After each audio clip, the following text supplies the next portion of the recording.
In the wake of a horrifying terror attack in India's Pahalgam region, Indian students at Harvard University are raising their voices in a bold and determined protest. They are calling for the US government to revoke the visas of senior Pakistani officials who are scheduled to visit the campus for the Pakistan Conference 2025. Well, the students' demand comes in response to the brutal massacre in Pahalgam on April 22, 2025, where 26 innocent people were killed. The survivors reported that the attackers forced people to recite Islamic prayers, executing those who failed to do so or identified as Hindus. This act, believed to be carried out by Pakistan-based Lashkar-e-Taiba, it is seen yet another act of terrorism supported by Pakistan. However, this bold stand by the students could actually raise a serious question in the current US political climate. Can the US government deport these Indian students for protesting at Harvard or revoke their visas? Well, with the introduction of the new policies under US President Donald Trump's administration, which restrict protest by foreign nationals in the US, this question is not just hypothetical, it is actually practically possible.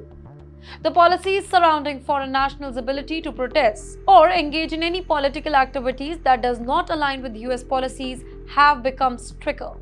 The US government has used the argument that foreign nationals should not be involved in activities that could be seen as interfering with domestic or foreign policy issues or causing any type of destruction.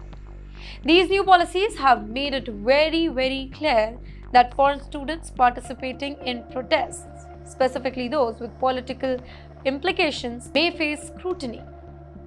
Well, under the Trump administration's guideline, visas could potentially be revoked for any action deemed to undermine US interests or disrupts any type of peace or order.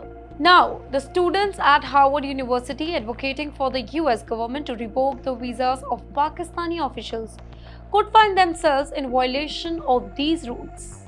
Specifically, considering the protest is a direct call for action against a foreign government.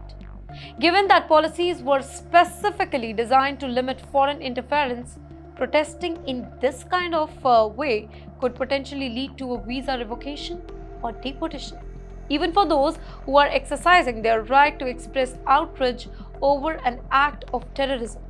It's also very important to note that heightened sensitive surrounding national security.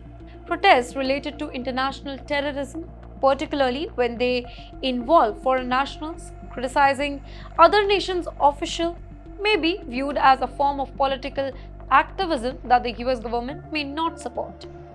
While it is not guaranteed that the students would face deportation, the risk has increased under the current US administration stance on foreign protests. Thus, while protesting against terrorism and calling for justice is undeniably a valid stance, the new US policies under Trump may lead to consequences for foreign students who choose to participate in such activities. Well, the students at Harvard, in their pursuit of justice for the victims of Pahalgam massacre, could actually find themselves caught in the crossfire of broader political policies aimed at limiting foreign interference in domestic matters. So, would the US government respond by deporting Indian students or revoking their visas for protesting? The answer under these new policies might indeed be yes, depending on how the government views the political nature of this protest.